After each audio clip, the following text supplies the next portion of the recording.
Селям алейкум, хайрлах шамлар. Приветствую. В эфире телеканала АТР. Вы смотрите информационно-аналитическую программу «Бугунь». В студии для вас работаю я, Гульсум Халилова. Следующие 3 часа в этой студии с гостями, которые подключатся к нам в эфир, мы обсудим основные события сегодняшнего дня, обсудим новости, которые касаются непосредственно временно оккупированного Крыма. Вы также можете присоединяться к нашему эфиру. Плюс 38073 419 41 58. Звоните нам абсолютно бесплатно по Вайберу. Номер телефона периодически на ваши экраны будут выводить наши режиссеры. Можете присоединяться по скайпу atr.tv. Это наш адрес. Звоните, задавайте ваши вопросы. Нам важен ваш голос. Ну а мы наш эфир начинаем со следующего информационного сообщения. Набирает обороты инициатива по созданию крымской платформы, которая займется деоккупацией полуострова. Первая заместитель министра иностранных дел призвала представителей европейской дипломатии к усилению антироссийских санкций в связи с незаконными местными выборами, нарушением прав человека на оккупированном полуострове. Также она призвала послов членов Европейского Союза присоединиться к крымской платформе. Предлагаю послушать сообщение Министерства иностранных дел Украины.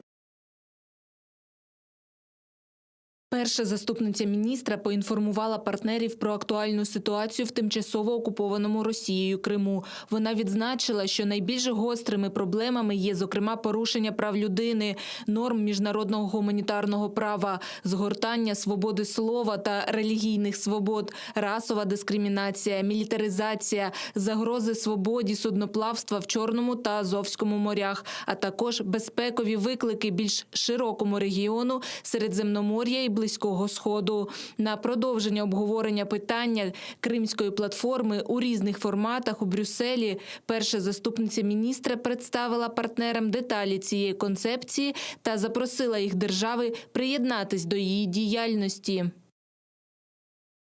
С нами сейчас на прямой связи Игорь Рейтерович, политолог, доцент кафедры аналитики и прогнозування. Пане Игоре, вітаю. Витаю. Ну, как вы видите, действительно набирает обороты инициатива по созданию крымской платформы. Вот в частности, недавно Эстония уже заявила о своей готовности участвовать в данной платформе. Недавно Кулеба, Дмитрий, министр иностранных дел Украины, говорил, что уже в мае месяце, 19 мая следующего года, состоится этот крымский саммит. Вот, имея информацию, которая у нас сегодня есть, мы можем уже очертить какие-то контуры, как будет работать платформа по деоккупации Крыма, как она будет выглядеть? Ну, в принципе, мы видим, что процесс идет, и это самое главное. То есть не просто было одно заявление, забыли вообще о этом, да, постоянно возникают новые информационные поводы с различными странами. Приходится, как я понимаю, какие-то дипломатические переговоры по поводу их участия в этой платформе. Поэтому сам по себе процесс, он достаточно позитивно выглядит. Конечно, хотелось бы больше конкретики касательно, в первую очередь, механизмов, которые готова будет использовать эта платформа для деоккупации Крыма. Но мне кажется, что эти механизмы появятся все-таки позднее, когда будет определена окончательная структура, и, скорее всего, придет этот первый саммит, на котором будет уже понятно, какие страны будут принимать в ней участие, на каких там международных документах будут базировать свое существование и свою деятельность эта платформа, потому что это на самом деле тоже очень важно. Это, знаете, клуб по интересам, это должна быть какая-то серьезная организация межгосударственная, которая, соответственно, будет принимать решения, которые будут поддерживаться правительством стран, которые будут входить в эту платформу. Поэтому общие контуры пока уже более-менее становятся понятными. Ну, подождем еще больше конкретики. Я думаю, что рано или поздно будет какая-то, наверное, большая конференция того же министра иностранных дел, там, представители, скорее всего, офиса президента, где расскажут уже, как она будет выглядеть, какие у нее цели и вообще какой срок существования, сколько времени отводят на достигла каких-то результатов. Давайте вот эти вопросы сейчас озвучим Антону Кореневичу, постоянного представителю президента в Автономной Республике Крым, который сейчас с нами на прямой связи. Пане Антону, витаю вас. Доброго вечера. Доброго вечера. Вы вчера также были на встрече с представителями европейской дипломатии, на которых заместитель министра иностранных дел Эмине Джепар озвучила инициативу по созданию крымской платформы. Как отреагировали наши европейские дипломаты? Ну, безумовно, колеги, дипломати, посли держав-членів ЄС, акредитовані в Україні, відреагували позитивно. Вже є досить від держав про те, що вони готові увійти до так званої ко-груп, так, тобто ключової групи держав, які готові брати активну участь у готовці та потім реалізації Кримської платформи. Тому, безумовно, пані Джапарова дуже професійно, фахово і детально розповіла про ті ідеї, які закладаються Україною в межах Кримської платформи, і в цілому її позиція була схвально сприйнята представниками європейської дипломатії. Тому рухаємося по зазначеному треку.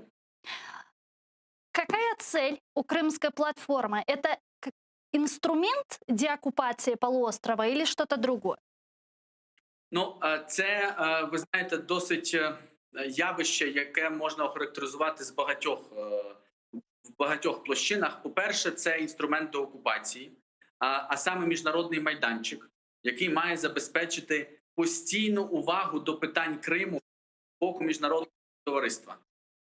Тобто ми говоримо про те, що наявність майданчика по Донбасу, безумовно, є позитивом і дає надію на завершення збройного конфлікту на сході України. Такого майданчика для Криму до цього часу створено не було. І тому цілком логічно, що Україна вийшла з ініціативою такий майданчик запровадити. Якраз Кримська платформа має бути таким майданчиком. Тобто це інструмент деокупації однозначно, а саме майданчик, де будуть об'єднані зусилля міжнародних партнерів України в контексті деокупації. Ну, але окрім того, що це майданчик для деокупації, це і безумовно важливо, щоб це був процес, який не завершується. Тобто, щоб Кримська платформа мала певну інституційну спроможність і працювала постійно. Тому що в межах її будуть говорити про санкції, екологію, порушення прав людини і багато інших речей, безпекову ситуацію. І тому, безумовно, важливо, щоб після першого саміту, який планується на травень 2021 року, щоб була створена певна інституційна модель, яка забезпечить існування і роботу Кримської платформи. А как вы видите вот эту институциональную модель, которая будет работать уже после Крымского саммита? Вот вы сказали про площадки по Донбассу, но там, вот если даже брать нормандский формат, там ограниченное количество участников, и плюс там еще есть сторона-агрессор, да, Российская Федерация. Вот как будет в данном случае по Крыму это работать? Ну, ви знаєте, я думаю, що це питання, по-перше, це питання ще в роботі, але вже очевидно, що має бути якась організаційна складова, так, яка постійно працює саме над Кримською платформою. Тобто мають бути люди, які займаються цим питанням. Тому що вкрай важливо, щоб після саміту, який планується, і ви знаєте, у Києві, щоб це питання не зійшло з порядку денного, і щоб це питання, воно завжди працювало. Тому поки що, відповідно, опрацьовуються різноманітні моделі. Безумовно, тут зараз ключовий гравець – це Міністерство закордонних справ і пані Джапарова. Але ми, безумовно, готові, і ми долучаємося, ми готові теж радити, розглядати різні моделі. А ще раз зазначу, вкрай важливо, щоб це все не завершилося тільки самітом, а щоб була створена певна інституційна модель. Так, це може бути, я думаю, що тут можливі варіанти, що це буде. Вочевидь, це має бути за участю держави, щоб показати так важливість для держави Україна відповідних процесів, ну і з залученням, звичайно, міжнародних партнерів. Что относительно вот России? Что будет с ней? Будут ли ее приглашать на эту платформу? И возможно ли на данной платформе разработать некую дорожную карту по деоккупации полуострова без участия страны-агрессора? Ну, я думаю, що це питання вам краще поставити Міністерству закордонних справ. Наскільки я пам'ятаю, то МЗС говорили про те, що Російська Федерація буде запрошена до участі у Кримській платформі. Разом, звичайно, ми не живемо ілюзіями і розуміємо те, що, напевно, на початках вона не захоче долучатися до роботи цієї платформи. Але, ну, так чи інакше, цей процес запроваджений, розпочатий, і Російській Федерації рано чи пізно доведеться говорити із Україною, і з міжнародними партнерами про те, яким чином вона буде деокупувати Крим. Вона буде залишати Крим, да, яким чином Україна повертатиме свій прапор на територію нашого українського півострова. Тому, безумовно, Кримська платформа на всі питання відповісти, напевно, не може, тому що все-таки є дуже багато речей, які є домашньою роботою України, так, які Україна має зробити. Але Кримська платформа має забезпечити оцей міжнародний елемент деокупації нашого українського півострова. Мгм. Относительно политических заключенных, как вы думаете, вот в рамках этой платформы можно ли говорить об освобождении политических заключенных и разрабатывать какие-то механизмы в этом направлении? Питання прав людини, захисту прав людини точно буде у фокусі уваги платформи. І, безумовно, все, що стосується захисту прав наших громадян України, так чи інакше буде у фокусі Кримської платформи. Питання взаємного звільнення, ну, ви розумієте, це дуже політично чутливе так питання. І ми, безумовно, дуже чекаємо кожного нашого громадянина вдома або ж на території підконтрольній Україні. Я думаю, що всі питання можуть пропрацьовуватися в рамках цього широкого треку захисту прав людини, який точно Кримської платформи. Участие каких стран наиболее эффективно бы повлияло на работу Крымской платформы? Ну, ви знаєте, досить важко сказати. Звичайно, хотілося б, щоб якомога більше держав взяли участь у Кримській платформі. Але, безумовно, ми будемо дуже раді залученню ключових партнерів України, які стоять з нами пліч-опліч роки окупації. І, звичайно, це і держави Європейського Союзу, і це держави ключові члени НАТО. Вже ви знаєте, пані Джапарова, я думаю, у вас в ефірі чи в ефірі інших каналів говорила про те, що вже є згода від певних держав взяти участь. Так, це і Велика Британія, і Естонія, і інші. Ну, тобто, насправді, дійсно важливо, щоб якомога більше держав долучилися до Кримської платформи.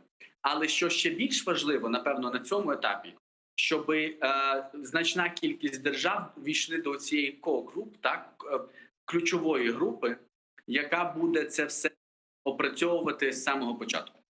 Дуже дякую вам, Чухсаголнос. Антон Кореневич був з нами на прямому зв'язку, постійний представник президента в Автономної Республіки Крим.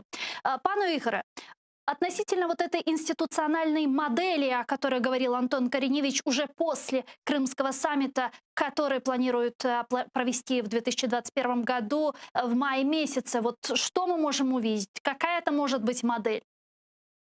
Ну, на самом деле модель может быть какая угодно, и не надо делать с нее догму. То есть, да, могут прийти, ну, сначала выйти с какой-то одной инициативой, потом наши партнеры выскажут какую-то другую инициативу, и модель эта может поменяться. Поэтому мне кажется, что оптимальная модель — это, конечно, какая-то постоянная группа, какие-то официальные представители, которые будут работать, да, которые будут встречаться ну, достаточно оперативно, которые смогут реагировать в том числе на какие-то, знаете, ситуативные вопросы. Вот мы когда говорим, например, о Крыме, да, мы знаем, что там постоянно происходят какие-то репрессии, задержания крымских татар. Да? Соответственно, если будет создана такая платформа, она должна иметь инструмент мгновенно реагировать на подобные проявления репрессий со стороны российского правительства. Да? И для этого должна существовать какая-то группа, ну, понятно, не первых лиц государства, каких-то полномочных представителей, кто это будут, советники или, не, там, например, какие-то заместители министров, это на самом деле уже не важно.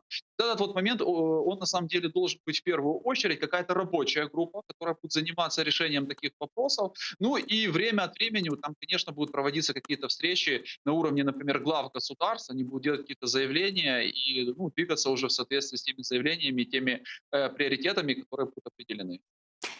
Давайте перейдем к следующей теме, к критической ситуации, которая сложилась в Крыму из-за дефицита воды. Вот там не помогли ни дожди, ни наставления кремлевского куратора. Водохранилища оккупированного Крыма продолжают стремительно высыхать. А вот в столице оккупированного полуострова Симферополе вводят очередные ограничения водоснабжения. Вместо 3 часов утром и вечером воду симферопольцы видеть будут всего лишь по 2 часа в будни и по 4 утром и вечером в выходные дни. Наши корреспонденты подготовили небольшой сюжет. Предлагаю вместе посмотреть. хранилище. Нескінченна кримська посуха. Осінні дощі, на які так сподівалася окупаційна влада півострова, вилились у суцільне розчарування. Так ще у вересні виглядало Аянське водосховище, яке живе Сімферополь. Раніше тут збиралося майже 4 мільйони кубометрів. А так воно виглядає зараз. Высохло даже за эти последние 2 месяца, когда мы последний раз здесь были. Мы снимали где-то вот с этой точки где-то. И, соответственно, тут еще везде была вода. А це вже Керченське водосховище, одне з найбільших на півострові. До окупації воно наповнювалося Дніпровською водою. А зараз Північно-Кримським каналом сюди перекидають частину води з Тайганського сховища. Действительно, крымские дожди его не пополнили. Оно не пополнилось вообще ни на метр, ни на сантиметр, ни на полметра.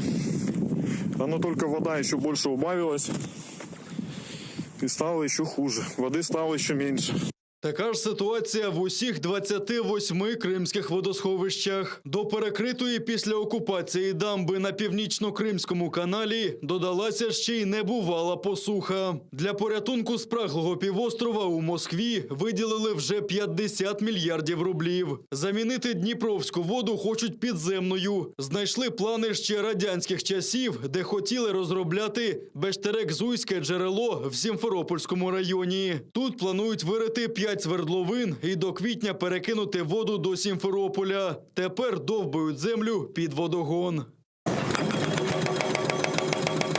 Інспектувати будівництво та контролювати використання московських коштів прилетів куратор окупованого Криму Марат Хуснулін. Змирився, що від України води окупанти не дочекаються і знайшов винних – самих кримчан. Мовляв, вони незаконно врізаються у водогони і без лічильників поливають городи. Шукати порушників одразу взялися в окупованому Севастополі. Мы делаем соответствующий анализ, то есть по данным архитектуры Севреестра и техническим условиям водоканала. То есть будет определена зона, где есть домовладение, а нет, допустим, технических условий. То есть уже у нас сформирована рабочая группа, которая уже будет точечно выезжать на данные сектора и будет определять, откуда производится потребление водоснабжения. А в Сімферополі вже третій етап обмежень у водопостачанні. Тепер у будні вода у кранах містян з'являтиметься по 2 години зранку і ввечері та по 4 години на вихідних. А з першими морозами перестануть наповнювати і сині пластмасові діжки на вулицях, каже окупаційний очільник Криму Сергій Аксьонов. Ожидаем, в данном случае, как только температура опустится ниже нуля, значит, у нас вопросы, связанные с подвозом воды, емкости, соответственно, то есть в большинстве своем использоваться не будут там, так или иначе, а будет идти подвоз воды с машин, но мы договорились, график такой есть, это в случае отрицательных температур, соответственно, чтобы эти емкости у нас то есть не порвало. Но, тем не менее, вы знаете, в какие вы подвозите регулярно.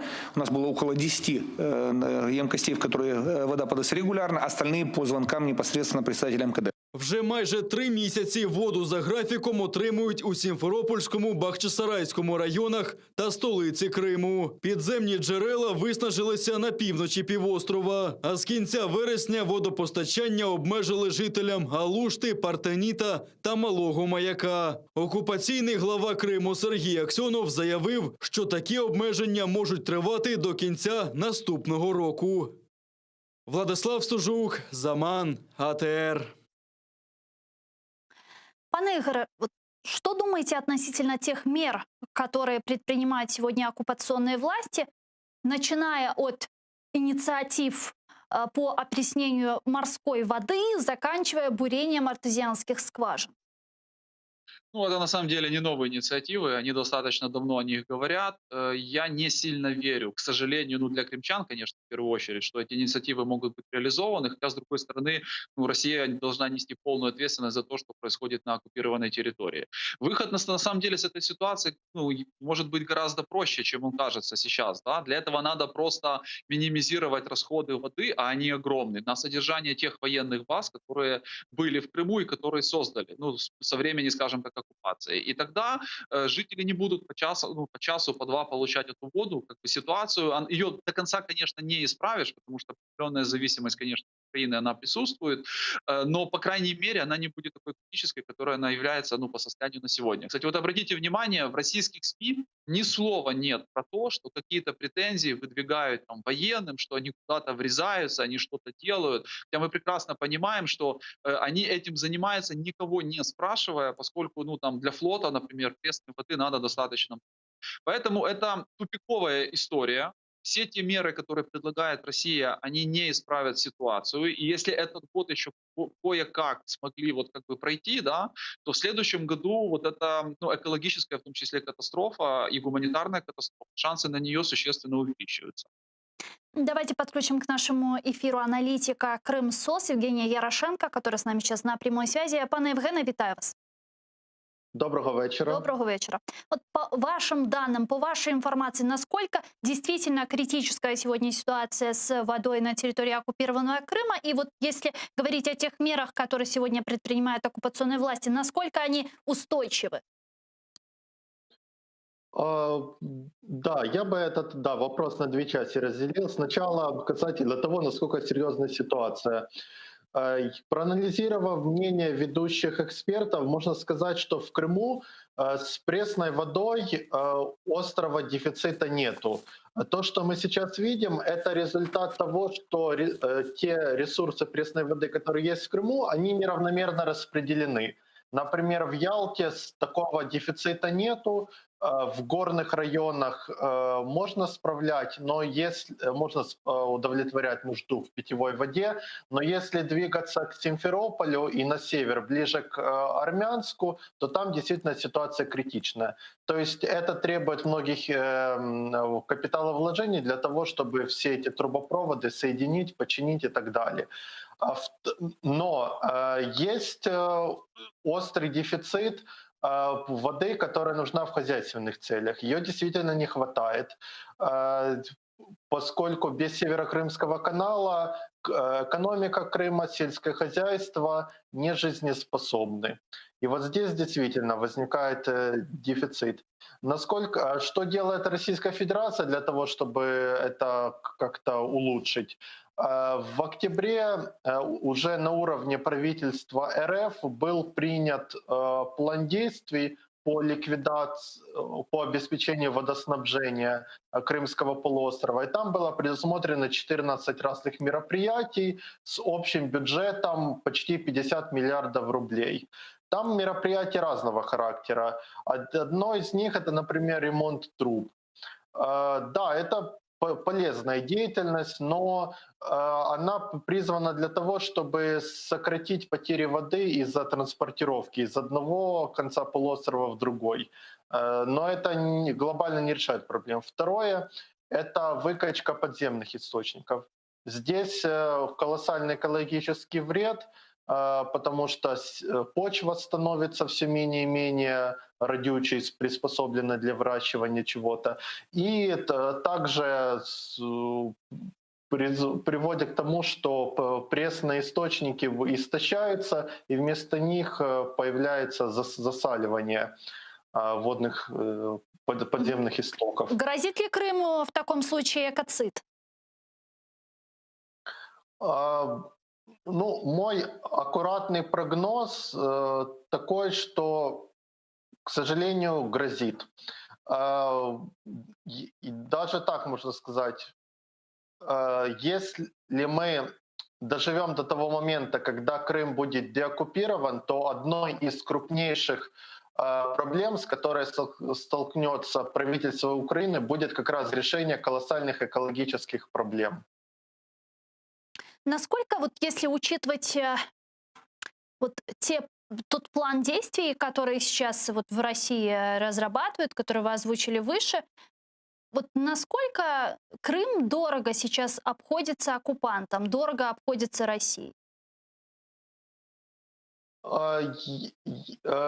Недавно в одной из статей на российском издании РБК было указано, что Крым, ну так называемая Республика Крым, входит в пятерку самых дотационных регионов Российской Федерации. Около 2/3 бюджета Крыма — это исключительно и вычисления из федерального бюджета. То есть Крым сам по себе с экономической точки зрения несостоятельный, и Крым может приносить России какие-то военно-политические бонусы, однако в экономическом плане это скорее та ноша, которая будет тянуть Россию на дно в условиях санкций и низкой цены на энергоносители. Дуже дякую вам, Чухсагу. У нас Евгений Ярошенко, аналитик Крымсос, был с нами на прямой связи. Пане Игоря, вот учитывая тот факт, который озвучил Евгений Ярошенко, о том, что Крым является серьезным дотационным таким регионом для России, на который она тратит огромное количество денег. Можно ли сказать, что действительно вот эта санкция от Украины с перекрытием Северокрымского канала довольно мощный инструмент давления на Россию, который в том числе и может повлиять на деоккупацию полуострова? Ну, безусловно, понимаете, было бы очень странно, если бы мы не перекрыли этот канал. Крым получал, скажем, воду из Украины, оккупированный Крым, и эту воду получали оккупанты. Поэтому то, что это надо было делать, несмотря на протесты некоторых политических сил, ну, у меня, например, лично не вызывает никакого сомнения. Плюс это соответствует и международным договорам, которые подписывала Украина, и которые выполняет Украина, и которые подписывала и выполняет в определенной мере даже Российская Федерация. Та же Женевская конвенция, которая это все регламентирует, она четко говорит о том, что удержание, скажем так, финансирование оккупированной территории это исключительно ложится на плечи страны, которая совершила эту оккупацию. В данном случае Российской Федерации. Поэтому это бьет по ним рублем. Они могут сколько угодно храбриться и говорить, что все нормально, но за последний минимум 1,5 года голоса о том, что мы слишком много денег вливаем в Крым, ничего оттуда не получаем, они, в принципе, звучат не только в российском политикуме, там, конечно, меньше гораздо, да, но и в значительном месте в российском обществе. Как вы оцениваете сегодня украинские позиции? Насколько четко мы их высказываем относительно того, что в Крым, пока он не будет деоккупирован, вода по Северокрымскому каналу поступать не будет? Ну, у нас были определенные проблемы. Мы можем вспомнить ту дискуссию, когда было заявление премьер-министра, потом он говорил, что его неправильно поняли, да. Но по состоянию на сегодня позиция единая. Я, по крайней мере, за последние больше несколько месяцев точно не видел каких-то, не слышал разногласий о том, что Украина не будет поставлять воду каналам в оккупированный Крым, но в случае, не дай бог, гуманитарной катастрофы Украина готова, например, бутилированную воду или воду в цистернах непосредственно для крымчан поставлять, да, но однако здесь, видите, есть но, да, при условии того, что там что-то, соответственно, произойдет. Мне кажется, это очень четкая позиция, она абсолютно воспринимается и принимается нашими международными партнерами. Это важный момент, потому что Россия вбросила, знаете, часть денег, которые в том числе на содержание оккупированных территорий, на разгон этого месседжа, что Украина чуть ли не является главным виновником этого экоцида и гуманитарной катастрофы. Но даже в странах, где часть СМИ достаточно лояльно относится к России, или, скажем так, лояльно к деньгам, да, которые платит Россия, в той же Германии эта позиция России не нашла поддержки. Почему? Потому что достаточно оперативно наши дипломаты отреагировали, дали четкую позицию, и вопросы к Украине поэтому по этой проблеме не было. Участник национального движения крымских татар Синавер Кадыров с нами сейчас на прямой связи. Синавер, ассаляму алейкум. Алейкум салям. Синавер, вот с чем вы связываете дефицит воды в Крыму? Вот насколько существенно перекрытие воды через Северокрымский канал повлияло на ситуацию, которая сегодня сложилась на оккупированном полуострове? Я бы эту проблему разделил бы на два. Во-первых, вода в Крыму необходима в технических целях, да, для промышленности и для употребления населения. То есть в основном это питьевая вода. Что касается вообще проблемы воды в Крыму, я согласен с предыдущим выступающим. Здесь Россия изначально начала использовать это больше в политических целях, дабы выставить Украину не в благовидном виде на международных площадках, показав проблему Крыма с водой как экологическая катастрофа и так далее. Я думаю, по большому счету это не совсем соответствует действительности. Проблема с водой наверняка есть, поскольку проблема с водой в Крыму всегда существовала. Она существовала за много сотен лет еще до этой оккупации. Но эту проблему решали, и вообще-то ее могли решить только коренное население Крыма, как оно его решало. А как с Наверога? Получается, Северокрымский канал начали строить только в 1957 году, что ли, если я не ошибаюсь. А как до этого, действительно, мы же знаем, что на территории оккупированного полуострова никогда не было и нет огромных рек. Как вот крымские народы, крымско-татарский народ, как коренной народ, решал эту проблему на территории полуострова? Ну, во-первых, давайте будем говорить так. В зависимости от климатических, географических местности, экономика Крыма была построена в соответствии с ее, скажем, географией и экологией. А это северная сторона больше рассчитывалась на зерновые, бахчевые и так далее, которые, если и требовали, скажем, влагу, то это обходилось больше за счет природных ресурсов, скажем, дожди и так далее. Этого в Крыму могли очень неплохо собирать эту воду вне зависимости. Ведь в Крыму большие реки — это Салгыр, это Карасу, но которые уже позже, в советскую эпоху, они, собственно говоря, через разные резервуары, типа водохранилищ и так далее, я думаю, что очень большая нагрузка была дана на эти воды, это Бельбек и так далее. И вода, мы были очевидцами того, что Салгыр, который в исторических справочниках можно столкнуться с тем, что буквально сносили ее потоки, да, а мы видели Салгир совершенно другим. Или мои родители из Бельбекской долины, которые знали, буквально мосты сносила эта река, я ее видел уже буквально чуть ли не ручеёк.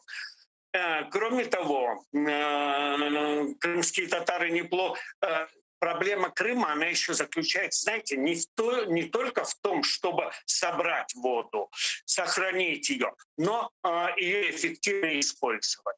Так вот, в Крыму, ведь, собственно говоря, понятие ставок и так далее, все это не привнесено в Крым. Это местные технологии, это тинахлар. Это, более того, резервуары, которые накопители, которые за счет перепада температур росу собирали и так далее. Все это не слабо описано в исторических справочниках. Кроме этого, вы прекрасно знаете, сегодня это гиды буквально представляют, да, кяризы. Буквально это снабжались эти, будем говорить, бани, да, Мамлар Кезлева по кяризам. То есть здесь отсутствует знание и недопущенные люди, которые могли бы работать над восстановлением, скажем, водного резерва. А это, я скажу так, очень много, вообще-то немного, а, наверное, все буквально в горной местности уничтожены колодцы. Кроме этого, мы знаем, каждую весну традиционно крымские татары после зимы буквально все наваливались на то, что очищали родники, от того, что они заиливаются, они засоряются, их нужно постоянно очищать для того, чтобы вода восстанавливалась. Я уже говорил, колодцы буквально уничтожались, и они уничтожались сознательно. Ведь это также отражено в исторических справочниках. После депортации, когда местная власть, когда советская власть опасалась того, что какая-то часть крымских татар могла уйти в горы, она начала уничтожать колодцы для того, чтобы, собственно говоря, те, которые вероятнее всего могли оказаться в горах, не могли воспользоваться этими источниками для сохранения своей жизнедеятельности. И, собственно говоря, сегодня мы имеем налицо то, что имеем. Чохсагул Синавир Кадыров, участник национального движения крымских татар, был с нами на прямой связи. Пане Игоря, очевидно, что оккупационные власти Крыма за 7 лет оккупации не сделали ничего абсолютно, чтобы избежать дефицита воды, который сегодня сложился на полуострове. Что мы можем с этим делать? Как нам на это нужно реагировать? И можем ли мы, к примеру, обращаться с иском в международные структуры за то, что оккупанты довели Крым до такой ситуации? Ну, мне кажется, мы не только можем, мы должны это делать. И вот же есть фамилии, в вашем сюжете там были фамилии, ну, их по-другому как оптичниками назвать сложно, да, которые приезжают, выполняют там какие-то распоряжения, вместо того, чтобы заниматься вопросами водоснабжения, да, они рассказывают, как они будут ходить и привлекать к какой-то ответственности непосредственно местных жителей, потому что они куда-то там врезаются и имеют наглость пользоваться той водой, которая, в принципе, им по праву рождения даже принадлежит, да, поскольку они родились на этой территории. Поэтому должен быть список фамилий, список людей, которые несут прямую и политическую, и, что очень важно, в данном случае административную ответственность, ну, поскольку они являются какими-то там назначенными должностными лицами на этой оккупированной территории. И мы должны обращаться, с одной стороны, в международные правоохранительные органы, но для этого надо открывать уголовные дела непосредственно в Украине, да, чтобы у нас был повод. Тогда мы можем говорить, что это не, например, какое-то там межгосударственное или там, например, политическое преследование, да, это непосредственно уголовное дело, поскольку они допускают своей бездеятельностью или халатностью, да, непоправимый ущерб непосредственно там территории Крыма, жителям, которые там проживают и так далее. Ну и плюс, понятно, поднимать этот вопрос дополнительно в формате тех санкций, которые постоянно каждый год тот же Европейский Союз продлевает, например, против Российской Федерации, в первую очередь это санкции по Крыму. Мне кажется, там должен появиться отдельный блок, что не только сам факт оккупации, но непосредственно доведение этой оккупированной территории до состояния, когда люди просто не смогут ей пользоваться. Насколько мне известно, несколько подобных прецедентов в мировой практике были. Они в основном касались, например, там каких-то африканских стран, но тем не менее подобные вещи в международных судах рассматривались.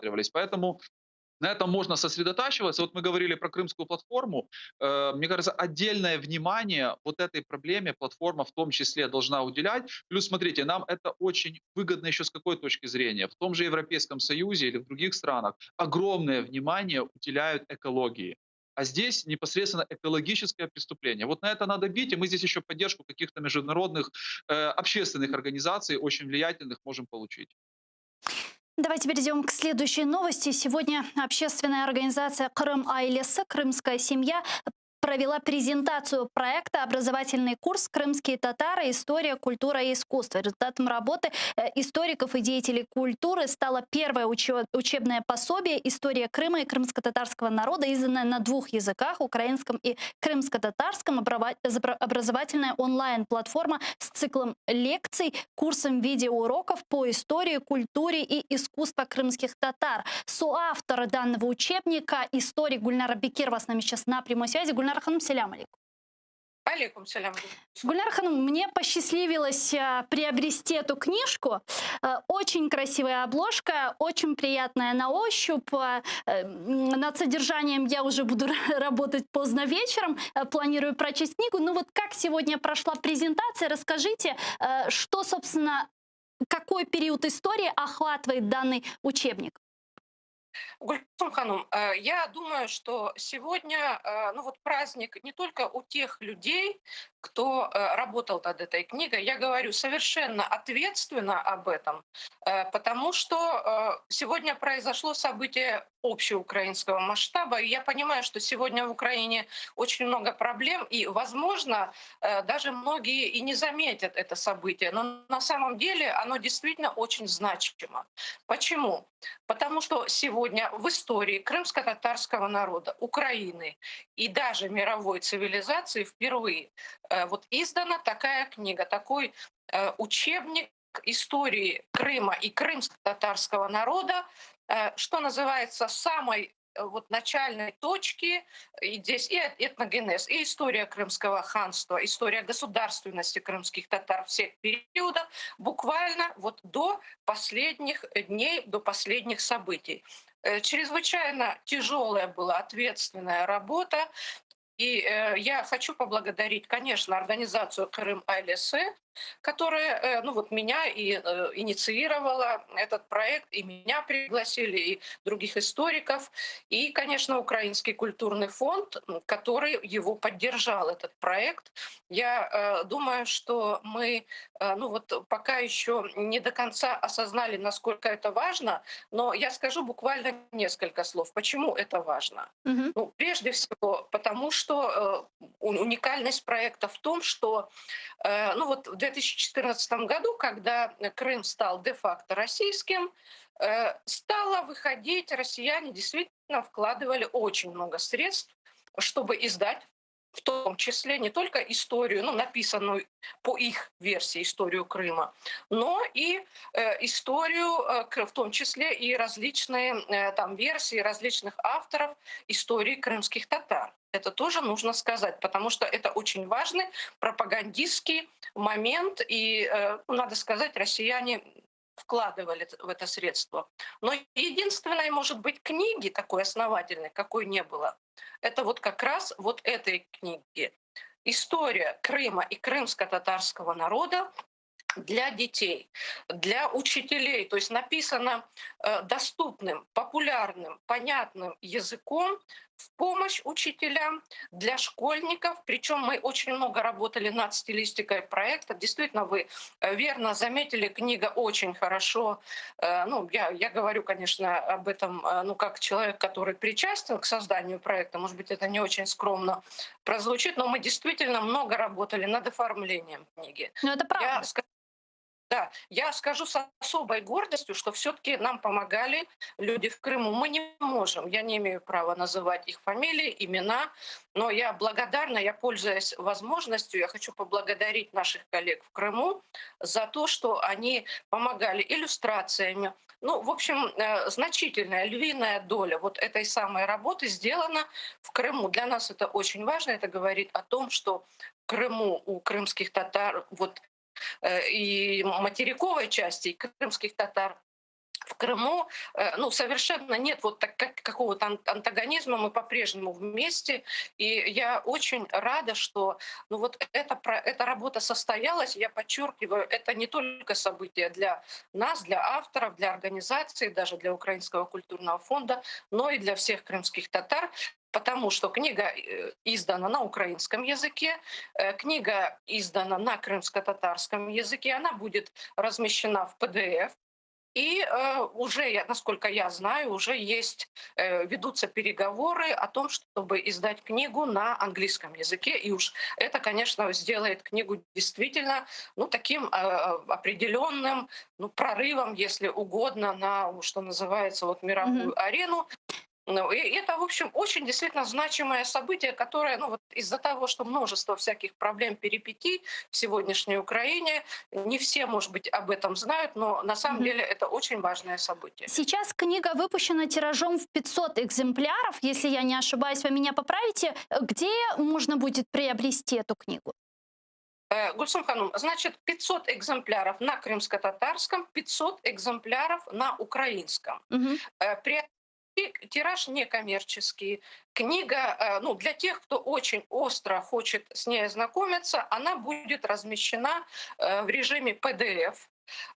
И уже вот этот самый тираж, ну, по сути, 1000 экземпляров, он распределен по библиотекам, он распределен по, ну, в общем, по различным учреждениям. Ну, вот эта рассылка была такая целенаправленная, еще на протяжении там нескольких месяцев в различные регионы Украины. Насколько я знаю, крымско-татарская версия попадет в Турцию, в Канаду. Ну, в общем, везде, где есть крымские татары, эта книга будет, пусть незначительным тиражом, пусть пока только в библиотеках, по учреждениям, но тем не менее она будет. Если будет интерес со стороны общественности, Мгм. то я думаю, что в перспективе, конечно, уместно сделать и такой тираж коммерческий, чтобы все могли его приобрести. Но я хочу сказать, что ограничение было еще и по объему, что очень важно.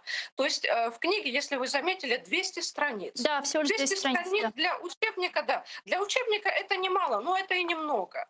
Ну, знаете, мы с коллегами Ну, буквально тут очень бились много красивых иллюстраций, плюс ко всему. да, и это, кстати, очень важно, потому что все-таки книга рассчитана на детей, по сути. Ну, пусть дети старшего возраста, но тем не менее очень было важно, чтобы она имела вот этот привлекательный вид, эту форму. И над этим очень много работал дизайнер, наш фотохудожник. Мы тоже, конечно, историки над этим работали. Так вот, я думаю, что если будет такой интерес общественности, будет и коммерческий тираж. И мне очень, конечно, важно, что вообще это произошло, что эта книга существует, что она доступна. И сегодня это 200 страниц. Но, как я и говорила, мы, конечно, авторы бились над тем, что очень много информации. Ну, вот я писала 3 раздела, и мне Мгм. приходилось буквально резать по-живому. Ну, вы знаете, да, что такое Я нужно уложить представляю. хронометраж, а у вас там, да, ну вот у нас хронометраж, а вот у меня в листаж, например. И нужно было по-живому, нужно было выбрать какие-то события, какие-то, ну, условно говоря, там история национального движения, ну вот мой раздел. Вы представляете, массовый, ну вот такой массовый характер, да, почти весь народ участвует в движении, только политзаключенных не меньше 200. И вот представляете, мне нужно выбрать. И так было всегда. И поэтому в перспективе, конечно, Мгм. объем, конечно. У нас есть сегодня много таких важных книг по истории выходит и в Украине, и в мире, там, в Турции, и в Соединенных Штатах. Но нам очень важно было, чтобы именно Украина получила этот учебник. Ну, вы, наверное, ну, возможно, у вас уже была ситуация лучше, но я просто человек древний, как динозавр, и я помню, по каким учебникам истории училась я. И знаете, там о крымских татарах вообще ничего не было, и 15-17 лет своей жизни я вообще думала, что я какая-то татаро-монголка, так же, как и все мои ровесники. Гульнар Да. Ханум, и вот последнее у нас тоже, к сожалению, хронометраж, ограниченное время. Вот приятный факт, который меня очень приятно удивил, и я хочу все-таки на этом акцентировать внимание, это то, что крымско-татарская версия книги написана именно на латинице.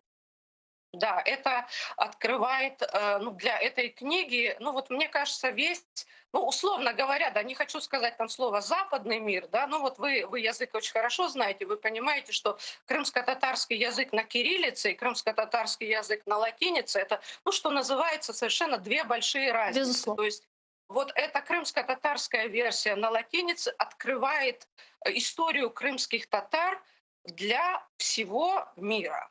Потому что, в принципе, кириллица используется, ну, мягко говоря, в таком ограниченном количестве стран. Мы знаем эти страны. И, конечно, я считаю, что это тоже было очень важным решением людей, которые, ну, вот вышли с инициативой создания такой книги. Я вам благодарна и за то, что вы обратили внимание на это событие. И мне кажется, что у нас есть еще перспективы для улучшения, для расширения, ну, вот этого самого и тиража, и, может быть, учебника в том смысле, что касается объемов. Но это дело времени. Çok sağ olunuz Гульнара Ханум. Гульнара Бекерова, историк, была с нами на прямой связи. Тешекурлер. Пане Игоре, вы слушали нашу беседу. Что скажете, насколько важно сегодня вот та книга, вот это вот учебное пособие, которое выпущено сейчас, хоть и в ограниченном количестве, но все же есть? На самом деле это очень важное событие. Я вот, вы когда показывали книгу, увидел там один из авторов, Андрей Иванец, если не Да, ошибаюсь. да. Да, я его прекрасно знаю, имел честь у него преподавать. Он тоже мой коллега, кандидат исторических наук. У него есть очень много исследований, которые касаются именно оккупированного, и ну, не только оккупированного Крыма, вообще истории Крыма. Поэтому то, что у нас появляются такие учебники, очень качественно изданные, сейчас это на самом деле крайне важно, потому что людей, может быть, где-то, знаете, и меньше стало читать книги, но те люди, которые читают, они хотят видеть очень качественный продукт. Это, безусловно, продукт очень качественный, тем более он рассчитан в первую очередь на подрастающее поколение. И мне кажется, что такая книга не может не заинтересовать. Я бы с удовольствием сам бы посмотрел, почитал.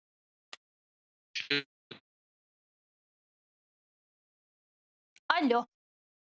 Мгм. Прервалась у нас связь. Восстановилась. Да, у нас Да, прервалась особенно связь. учитывая, что у нас были Да, я понял. У нас были проблемы, вы знаете, с изучением вообще истории крымско-татарского народа. А на самом деле история-то богатейшая. Я вот историк по первому образованию. Мне было уже немного легче, потому что я учился в университете Шевченко, когда Украина была независимая. И были определенные спецкурсы, когда можно было каким-то образом касаться истории, да, непосредственно Крыма, там, крымско-татарского народа. Ну а представить там еще наших родителей, понятно, они ничего об этом не знали. Поэтому вот именно таким вещам государство тоже должно уделять внимание, и тираж таких книг должен быть явно не 500 экземпляров, это минимум 5 тысяч, возможно 15 тысяч, и хотя бы минимально тот запрос, который есть, он смог бы покрыть. Давайте к следующей теме, к Донбассу. Глава украинской делегации в трехсторонней контактной группе по Донбассу Леонид Кравчук не верит, что войну на востоке Украины реально завершить уже в начале 2021 года. Об этом он рассказал на одном из украинских телеканалов. Вот что он сказал. Я вірю, що війна закінчиться, але стверджувати, що вона закінчиться в той термін, який ви назвали, у мене є сумніви. І, мабуть, це не найголовніше, що в один день закінчиться війна. Ми повинні йти до миру, це найголовніше. Україна йде до цього, використовуючи всі реальні, підкреслюю, можливості. І незважаючи на все, у нас є конкретні зрушення в цьому плані. Представитель Донецкой области в трехсторонней контактной группе по регулированию ситуации на Донбассе Денис Казанский заявил, что выборов в ОРДЛО в марте 2021 года не будет. Он отметил, что подконтрольные России представители ОРДЛО предлагают в ТКГ свой план урегулирования конфликта, который называют «дорожной картой». На першому ж засіданні тристоронньої контактної групи російські представники відразу ж заявили, що український план спільних кроків їх не влаштовує, і виконувати його вони не збираються. Така реакція підтвердила, що ніякої зради український документ не містить, а навпаки, складений він був, виходячи з національних інтересів України. Однак хай там як, прогресу в переговорах так і немає, а це означає, що і виборів в ОРДЛО в березні наступного року за українськими законами не буде. План действий, который представила украинская делегация в трехсторонней контактной группе, предусматривает установление контроля над границей Украино-российской Украины, потом демилитаризация территории и уже возможное проведение выборов на Донбассе 31 марта 2021 года. С нами сейчас на прямой связи Мирослав Гай, керівник благодійної організації «Фонд Мир і Ко». Пане Мирославе, вітаю. Пане Мирославе, чуєте? Пане Мирославе. Я вас чую. Да, доброго дня. Что думаете относительно плана действий, который представила украинская сторона, и вот эти сроки, которые были озвучены для проведения выборов, насколько они реалистичны? Ну, смотрите, это мое личное мнение, что я сейчас буду высказывать. Я только вернулся из зоны операции Объединенных сил, и я был на линии разграничения, в том числе возле нашего КПВВ в городе Счастье. И я отчетливо слышал, как работала тяжелая артиллерия. Как мне объяснили мои друзья военные, это проходили масштабнейшие учения российских и регулярных формирований. То есть мы сейчас видим, что Россия не только не проводит демилитаризацию оккупированных территорий, Они продолжают строить новые инженерные сооружения, проводят массовые учения с использованием военного тяжелого вооружения. ОБСЕ не допущено до мест отведения тяжелой техники. Продолжаются, я не знаю, как по-русски это будет, заходы сминирования, сминирования. И, то есть, продолжается, вони продовжують постачати паливо-мастильні матеріали і боєкомплекти. Можна я українською? Мені Так, звичайно, ви можете українською, ми дуже гарно вас розуміємо. Будь ласка. От вони продовжують постачання паливо-мастильних матеріалів і боєкомплектів через наші кордони. Техніки зараз важкого озброєння так багато на окупованих територіях, що для її виведення буде потрібно дуже серйозний час. Це не місяці, не два, це може і півроку, і рік. Розумієте? Тому що туди нагнали шалену кількість озброєння. Тому я не бачу зараз ніяких дій з боку Російської Федерації, що вони взагалі збираються виконувати якийсь от такий мирний план чи демілітаризацію. Вже не кажучи про те, що я не бачу їхньої готовності віддавати нам під контроль кордони. Більше того, розмовляючи з моїми друзями, військовими, які моніторять ситуацію на окупованих територіях, ми зараз маємо інформацію, що Російська Федерація бере під безпосереднє управління не тільки окупаційні адміністрації, але і служби, такі як МНС, наприклад, МНС, органи цього місцевого самоврядування і підрозділи правоохоронні на окупованих територіях, так, які вони створювали як нібито під ДНР, ЛНР. Оці незаконні формування, і переводить їх в повне підпорядкування під Ростов-на-Дону. Тобто вони зараз фактично роблять ці території окуповані придатками Ростовської губернії, чи краю, чи як називається. Більше того, робота з розповсюдження російських паспортів також продовжується. Ну, скажіть мені, як можна в таких умовах проводити вибори? Далі. Для того, щоб контролювати ту чи іншу місцевість, територію, потрібно обов'язково мати контроль над інформаційним простором. Українські телерадіоканали, зокрема телеканал «Дом», це абсолютно безглузда, непрофесійна ініціатива президента Зеленського, вони не мають доступу на окуповані території. Більше того, Україна сама закодувала українські канали в супутнику, і це відповідає, що це нібито зробили просто медіахолдинги, мовляв, вони хочуть заробляти більше коштів, і тому зробили їх платними. Але я знаю, що цю ідею лобіювало Міністерство культури ще минуле міністерство. І що... І держава нічого не зробила, вона ніяк не повпливала на власників каналів, не провела з ними жодної розмови, не поговорила навіть на рівні президента, РНБО, що це несе загрозу інформаційну, тому що російські канали на окупованих територіях і в супутнику є, а українських каналів майже немає, тому що там залишилося тільки «П'ятий», «Прямий», «Еспресо», здається, в супутнику, а все інше – це російські канали. Так от, ці канали і всі інші закодовані навіть на території України. Тобто їх не можуть і наші громадяни дивитися. Тобто це нанесено шалений удар в плані інформаційної безпеки. І тоді в мене виникає питання, а яким чином проводити вибори, якщо виборці на окупованих територіях, знаходячись під дулами танків і автоматів окупантів, бо ми не бачимо ознак виведення, не матимучи доступу до української позиції, українського погляду, до української політичної реклами тощо, до української аналітики політичної. І на чому вони будуть робити свій висновок, свій вибір і так далі. Тогда тут возникает вопрос, а зачем это все, если вот, как вы говорите, вывести иностранные войска, в данном случае России, с территории Донбасса может занять полгода, год, потом провести демилитаризация, потом провести еще верификацию этого вывода, это долгое время. Тогда для чего возникает вопрос?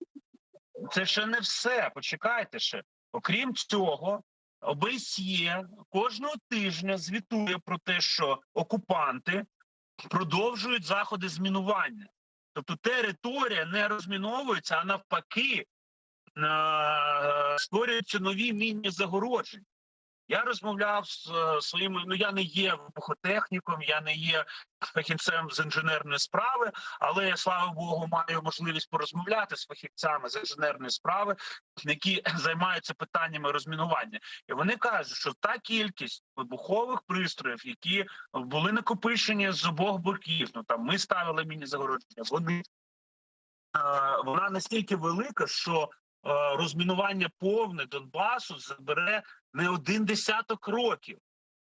Тепер питання. Українська сторона розміновує згідно мінських домовленостей наші території підконтрольні нам, а ОБСЄ звітує, що окупанти навпаки ставлять додаткові противотанкові міни і тощо. У мене питання. Це хіба схоже на дії, я маю на увазі зараз росіян, схожі на дії по, скажімо, реалізації якогось мирного плану узгодженого? Звичайно, ні. Тобто вони продовжують навчання, продовжують накопичувати, продовжують мінування, продовжують роздавати російські паспорти. Українських каналів на цій території немає. Паливо-мастильні матеріали, боєкомплекти, озброєння продовжують надходити через наші кордони. Продовжують відбуватися ротації бойовиків, російських найманців і російських кадрових військових. Тобто, я би сказав би так, і ОБСЄ при цьому все також не допущено до місць відведення. Тобто коли йдеться мова про будь-який мирний план, в мирному плані має брати участь мінімум всі сторони конфлікту. Не може так, що Україна виконує всі мінські домовленості, все по списку, і російські забаганки, а Росія тільки каже, що виконує, а насправді не виконує. Тому, коли мене питають, чи дієвий нормандський формат, чи можливо досягнути миру ініціативами президента Зеленського в Мінську, ні, неможливо, тому що Росія не виконує ті домовленості, про які нам кожного дня повідомляють. Зрозуміло. Дуже дякую вам, пане Мирославе. Мирослав Гай, керівник благодійної організації «Фонд Мир і Ко», був з нами на прямому зв'язку. Чохсаглунс. Пане Игоре, что скажете по результатам, по сказанному выше? Смотрите, с одной стороны, Украина должна разрабатывать свои планы, их представлять. Понятно, что даже если глава нашей делегации в этой тристоронней контактной группе Леонид Кравчук говорит о том, что он не верит, что в 2021 году война закончится, и Россия выполнит тот план, который предлагает Украина, возникают, конечно, сомнения в реальности этих планов. Да? Но, с другой стороны, наличие их – это лучше, чем отсутствие. Потому что если их не будет со стороны Украины, то альтернативную повестку дня будет формировать Россия, ее сателлиты в виде так называемых ДНР и ЛНР. Поэтому планы должны быть представлены, в том числе нашим международным партнерам. Но касательно возможности их реализовывать, здесь могут пригодиться какие-то дополнительные механизмы влияния на Российскую Федерацию. Возвращаемся опять к той же Крымской платформе, которые будут вынуждать ее быть более договороспособной, и в первую очередь выполнять то, что она должна выполнять. Давайте перейдем к следующей теме, к коронавирусу. За сутки 17 ноября в Украине 12 496 человек заболели на COVID-19, госпитализировали 1668 человек, умерло 256 больных, выздоровели 8096. Об этом сообщается в Министерстве здравоохранения. Об этом сказал Максим Степанов, министр здравоохранения. Тем временем премьер-министр Украины Денис Шмыгаль заявил, что если результаты карантина выходного дня не заметят через несколько недель, то придется усиливать карантинные ограничения. Об этом премьер-министр сообщил, выступая с трибуны Верховной Рады Украины. Вот что он сказал.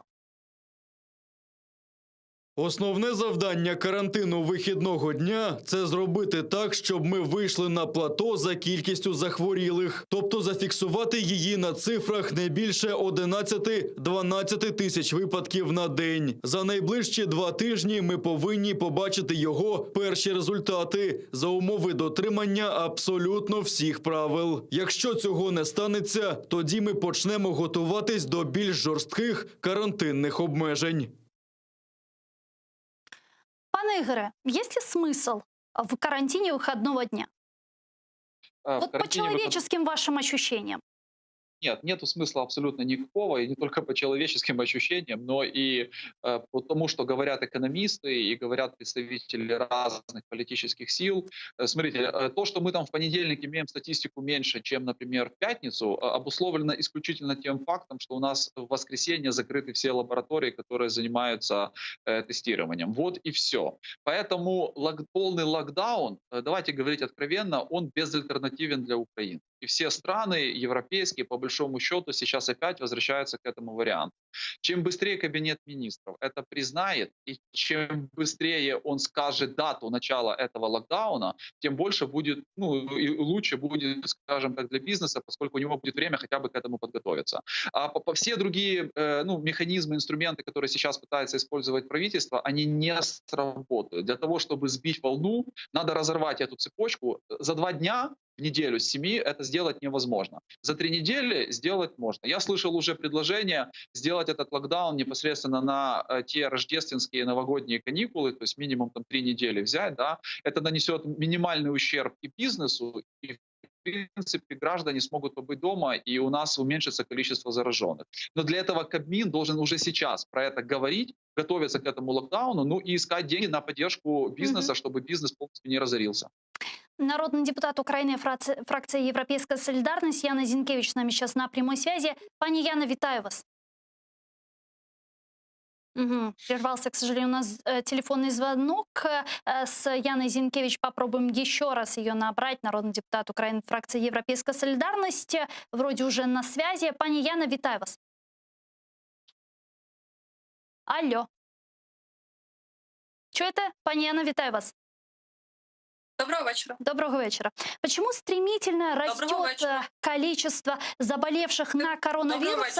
Кто и что делает не так?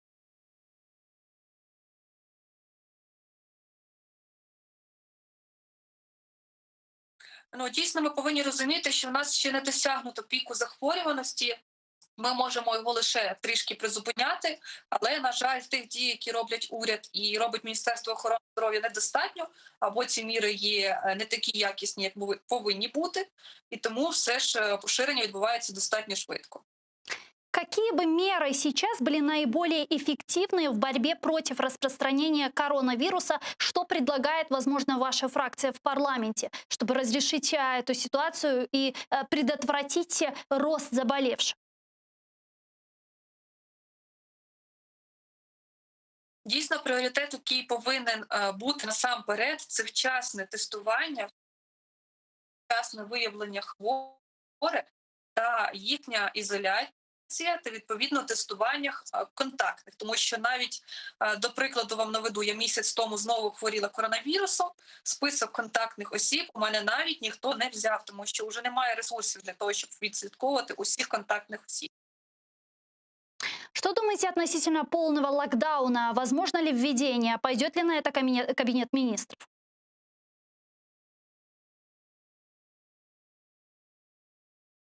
Так, насамперед я хочу наголосити, що зараз в нас просувається ідея карантину вихідного дня. Вважаю це повною дурною ідеєю, а в тому числі ми наполягали на його скасуванні. Ми всі розуміємо, що рано чи пізно доведеться вводити жорсткий локдаун. Але до того часу, поки він розпочнеться, потрібно максимально дати можливість всім підготуватися, бізнесу в тому числі отримати прибутки, а не так, як зараз відбувається, що півмірами ми лише добиваємо бізнес, який отримує майже весь прибуток саме на вихідних днях, При цьому підготовки до коронавірусу достатньо не відбувається. І потім ми будемо мати все рівно жорсткий локдаун, але ще більш болючий для бізнесу. В государственном бюджете на 2021 год, принятый в первом чтении, недостаточно средств предусмотрено на финансирование медицины, в частности, на повышение зарплаты врачам. Об этом заявил министр здравоохранения Максим Степанов на брифинге сегодня. Давайте вместе послушаем его цитату.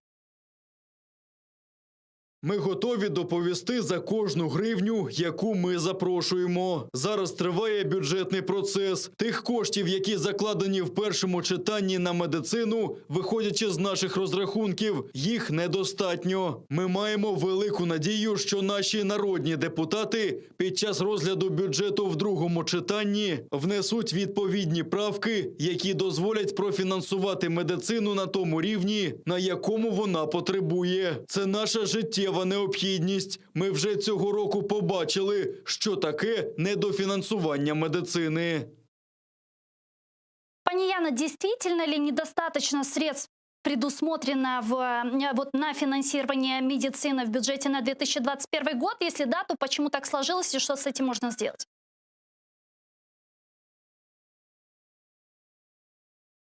Так, дійсно, є велика недостача по фінансуванню. Частину статей нам вдалося вибороти фактично з великою боротьбою у Міністерстві фінансів, тому що вони були не надто зацікавлені, хоча це мало б дивувати. Медицина в час епідемії має фінансуватися найбільше.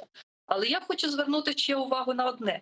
МОЗ вміє зараз дуже гарно говорити, але при тому, що ми бачимо по ситуації з боротьбою по коронавірусу. Ми виділили 65 мільярдів в березні. Ці кошти були витрачені на будь-що, крім медицини. Було половина коштів відправлено на будування доріг, ще якась частина поліції, ще якась іншим галузям.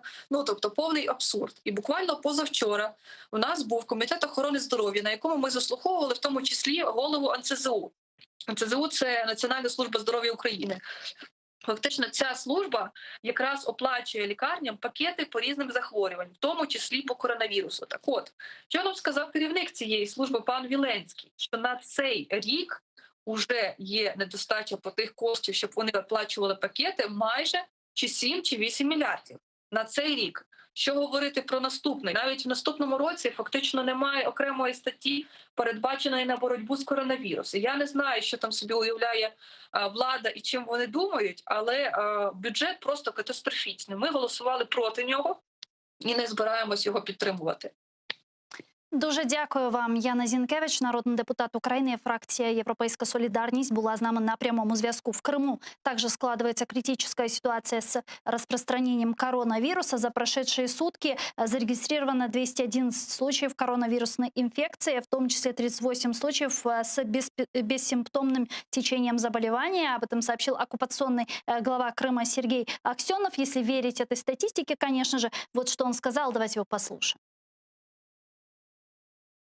Із загальної кількості захворілих 150 виявлені при зверненні за медичною допомогою. 61 серед контактних за раніше зареєстрованими випадками. За минулу добу всіма лабораторіями на території республіки, що здійснюють дослідження на нову коронавірусну інфекцію, обстежено 3973 людини. Одужали за весь період 8275 осіб. Напомню, неделю назад министр по вопросам реинтеграции временно оккупированных территорий Алексей Резников заявил, что Украина готова развернуть гуманитарные лагеря возле административной границы с временно оккупированным Крымом из-за пандемии COVID-19. Пане Игоре, что думаете относительно вот этих гуманитарных лагерей, которые Украина заявила, что уже может разворачивать на админгранице с Крымом? Как они повлияют, помогут ли гражданам Украины с оккупированного полуострова? Ну, они, безусловно, могут помочь, потому что веры, скажем так, в ту статистику, которую подает оккупационная администрация, нет вообще. Да? Мы неоднократно ну, видели в различных СМИ о том, что они манипулируют цифрами или там скрывают реальное количество заболевших, либо просто подделывают статистику, когда людей, которые заболели на коронавирус, да, их там пишут, что они заболели какими-то другими болезнями. Поэтому такая инициатива, она необходима. То, что она была озвучена, мне кажется, это очень правильно, но тут есть один важный момент. Есть ли у нас ресурсы по состоянию на сегодня для того, чтобы это сделать? Мне кажется, тут надо задавать вопросы в первую очередь Министерству охраны здоровья, потому что про вот такие мобильные лагеря говорили уже давно, и не только на границе с оккупированным Крымом, но и вообще на территории Украины. Поэтому если такие возможности есть, такая работа ведется, то про это надо, конечно, заявлять, и в случае необходимости Украина, безусловно, должна прийти на помощь гражданам, которые остались на оккупированной территории. Заяков Сергій зараз з нами на прямому зв'язку, доктор медичних наук, професор Національної академії післядипломної освіти імені Шупика. Пане Сергію, вітаю вас. Ага, прервался, к сожалению, у нас телефонный звонок. Прервался, да, я так понимаю? Ага. Мы попробуем еще раз позвонить и набрать доктора медицинских наук Заякова Сергея Викторовича и, собственно, поговорить на тему коронавирусной инфекции и не только. И все же мне кажется, что каждый раз, наверное, полезно было бы говорить и дублировать, что и как сегодня граждане могут себя защищать от коронавируса. Пане Игоре, что вы посоветуете сегодня украинцам? Ну, смотрите, я как человек, который переболел уже на ковид, могу сказать, что советы на самом деле очень простые. Это ну, придерживаться всех тех ограничений, о которых говорило и Министерство охраны здоровья, то есть маска, санитайзеры, они должны быть обязательными. При возможности маску использовать не только там в местах массового скопления людей, но и даже если вы общаетесь, например, с какими-то незнакомыми людьми, один на один, даже если у вас есть социальная дистанция, то есть это где-то в помещении, например, маска, в принципе, не помешает. Ну и, безусловно, витамины, нормальное питание, здоровый сон, какие-то прогулки в свежем воздухе, я думаю, они не. Почему? Потому что в первую очередь все врачи, они как раз выписывают ну, целый там, комплекс лекарств, которые поддерживают иммунитет. Они говорят о том, что у многих болезнь может протекать в легкой форме, но это те люди, у которых не было особых проблем с здоровьем до того, как заболели коронавирусом. Да? И мне кажется, это должно войти вообще в тренд, и мы постоянно не должны забывать о том, что о здоровье нужно думать, несмотря на то, на то там, молодой ты, не молодой, были у тебя проблемы с здоровьем или нет, но надо придерживаться определенных. Сергій Заяков з нами зараз на прямому зв'язку. Пане Сергію, вітаю вас. Я вітаю вас теж. Доброго дня. Пане Сергію, вот насколько сегодня эффективны те меры, которые предпринимает украинское руководство в борьбе с коронавирусной інфекцією? Ну, на жаль, ці заходи поки що недостатні. Ви добре розумієте, що постійно зростає кількість і пацієнтів. Так, можна це пояснити і зростанням кількості лабораторних тестів, обстеження і все інше, але поки що, як мені здається, ми, ну, якщо не програємо коронавірусні інфекції, то у всякому разі не виграємо, це точно. А які б міри, по-вашому, були найбільш ефективними?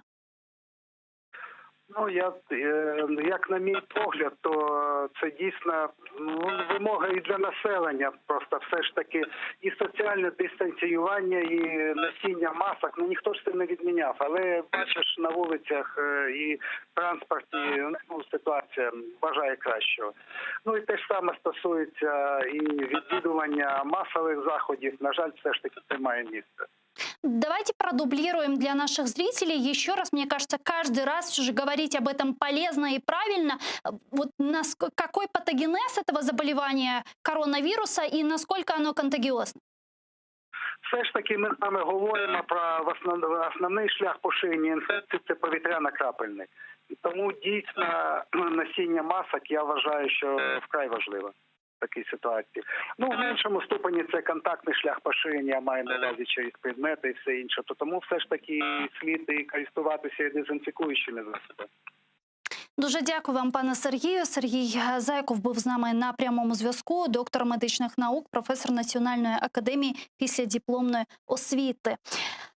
Пане Игоре, я предлагаю вам перейти к следующей теме, к Азербайджану. Там президент Азербайджана Ильхам Алиев и первая леди республики Мехрибан Алиева посетили Физулинский и Джибраильский районы, расположенные в Карабахе. В населенных пунктах Физули и Джибраиль Алиевы встретились с местными жителями. Оба региона были полностью возвращены под контроль Азербайджана во время недавнего 6-недельного противостояния с войсками Армении.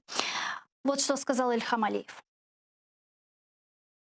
Сепаратистський режим Нагірного Карабаху – боягузи. Це їхнє боягузтво побачили вірмени, що проживають там. Їхній керівник сховався в бункері. Ми знищили вірменську армію, дали їм урок. Дали урок тим злочинцям, які довгі роки керували Вірменією. Всі громадяни Азербайджану, що представляють різні народи і релігії, живуть в умовах миру і добросусідства. Вірменський народ теж буде жити в цих умовах.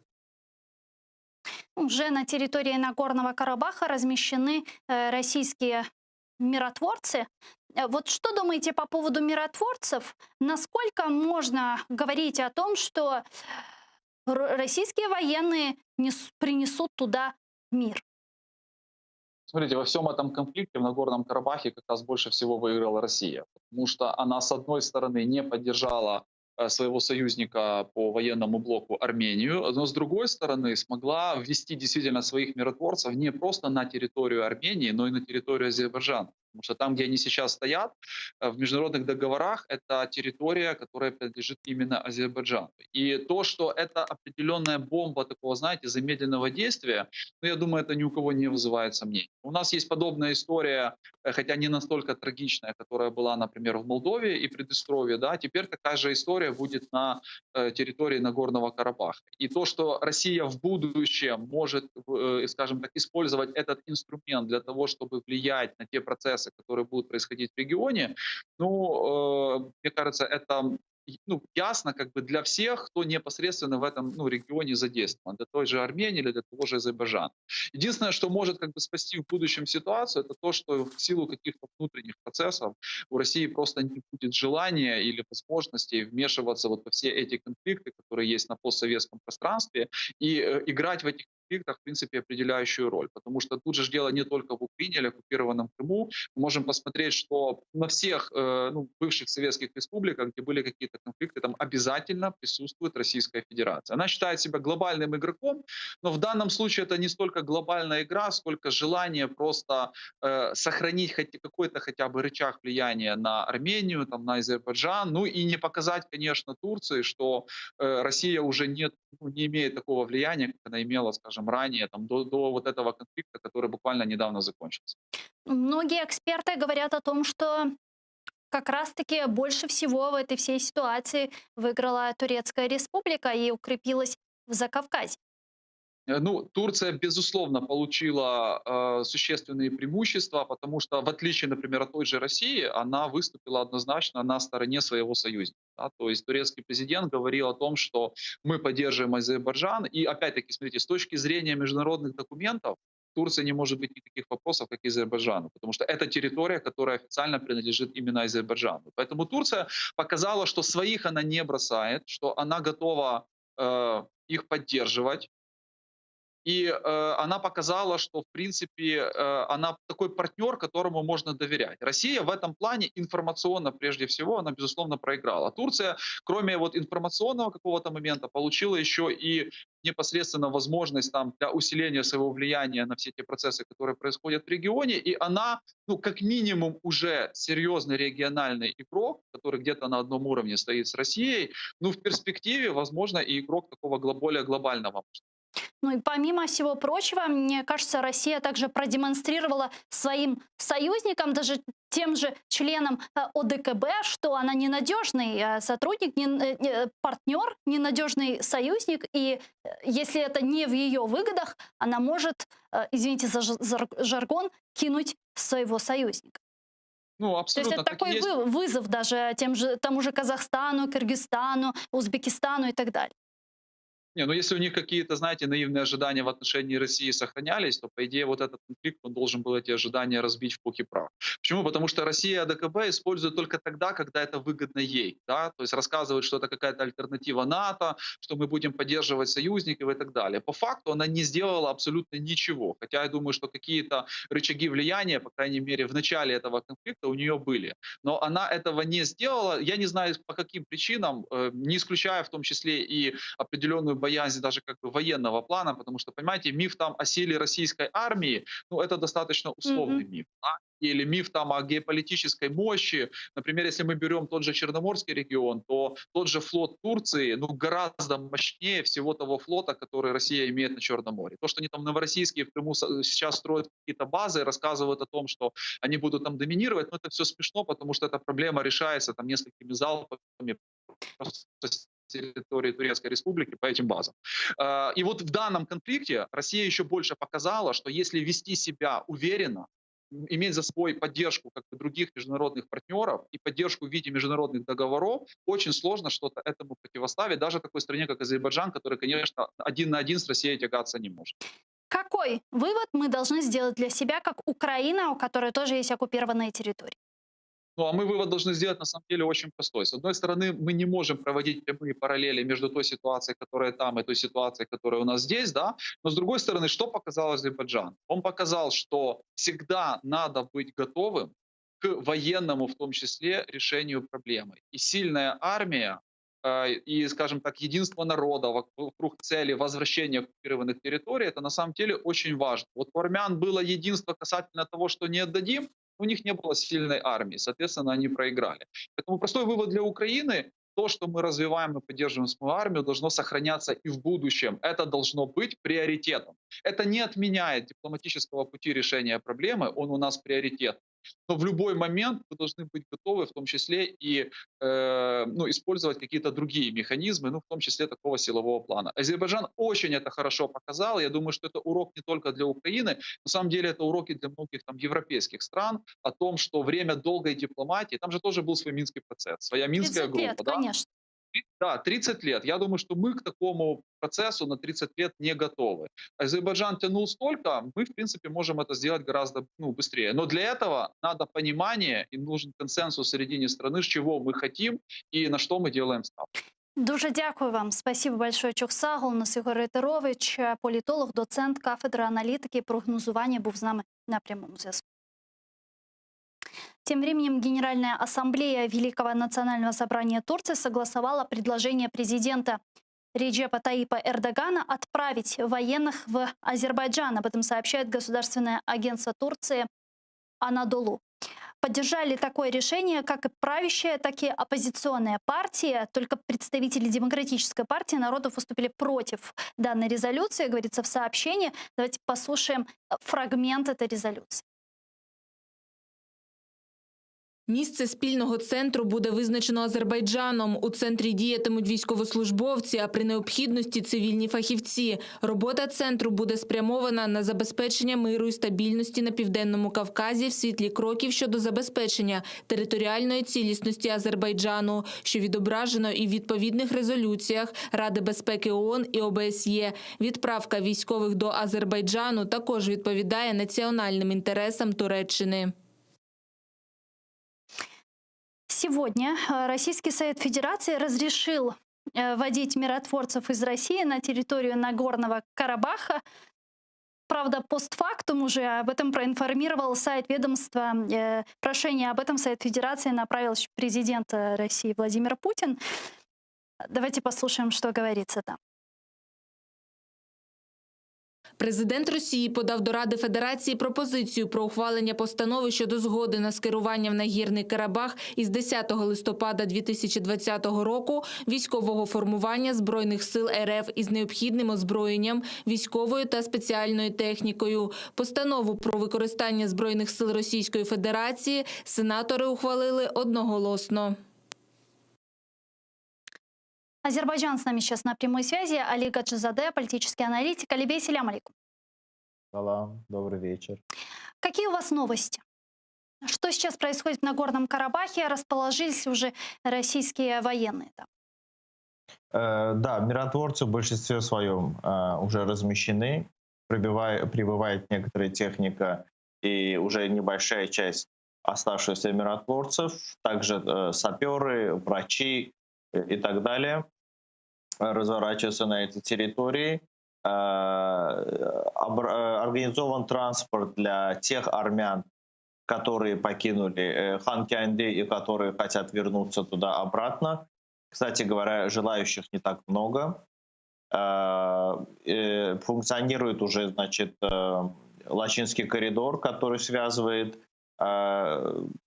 часть Нагорного Карабаха, скажем так, потому что, как вы, наверное, знаете, миротворцы расположились не на всей территории Нагорного Карабаха с Арменией. Вот что касается, собственно говоря, миротворцев. И продолжается процесс вывода вооруженных сил Армении и переселенцев, которые были размещены на оккупированных территориях Азербайджана. С территории Азербайджана это Кельбаджарский, Лачинский и Агдамский районы. Сегодня парламент Турции согласовал предложение президента Реджепа Тайипа Эрдогана об отправке турецких военных в Азербайджан.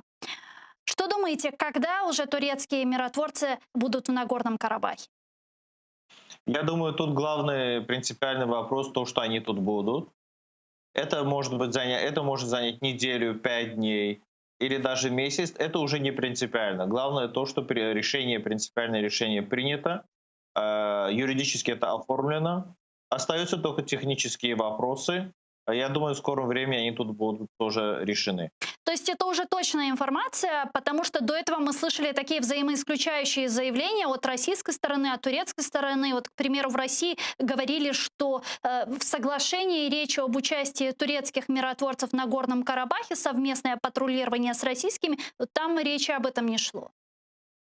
Если вы смотрели выступление в режиме онлайн-конференции. Да, об этом говорил Ильхам Алиев. Но после мы слышали заявление от Пескова и от Лаврова, где они говорили, что турецкие военные будут находиться в мониторинговом центре по прекращению огня на территории Азербайджана, а о совместном патрулировании с российскими военными речи не шло. Вот об этом говорили.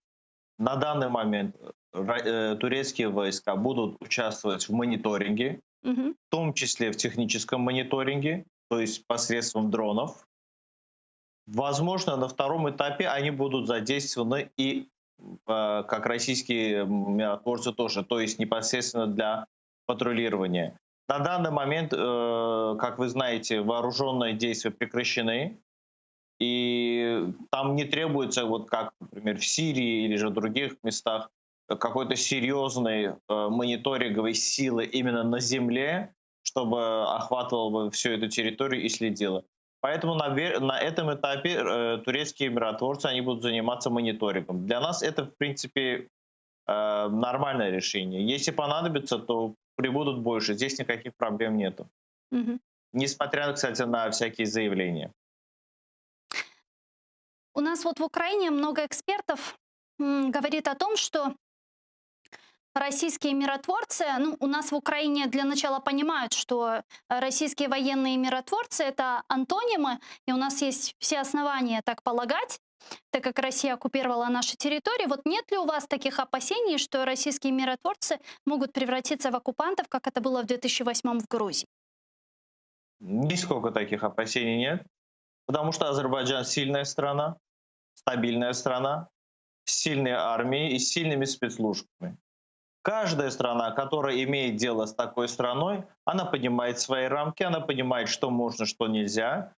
И плюс у Азербайджана есть очень богатый опыт взаимодействия с Москвой, о котором, в принципе, говорит и президент России Владимир Путин, о том, что у России особые отношения с Азербайджаном. Поэтому никаких таких опасений у нас нету. И более того, для нас более неприемлемы западные миротворцы, нежели российские миротворцы. Для нас российские миротворцы — это более устраивающий вариант. Поэтому таких опасений у нас нет.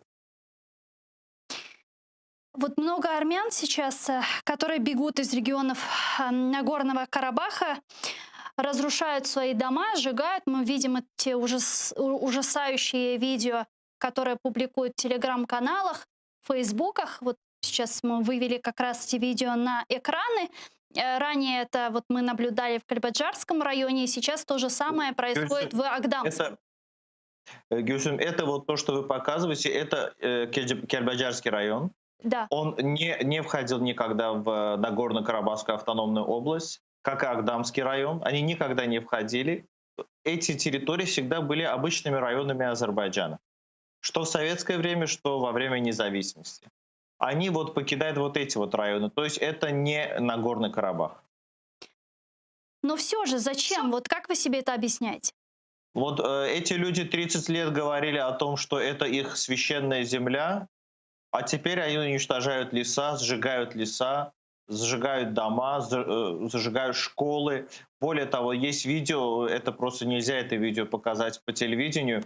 Они изрезали все своих домашних животных, вьючных животных, собак, там, скот, который они держали, просто изрезали и ушли.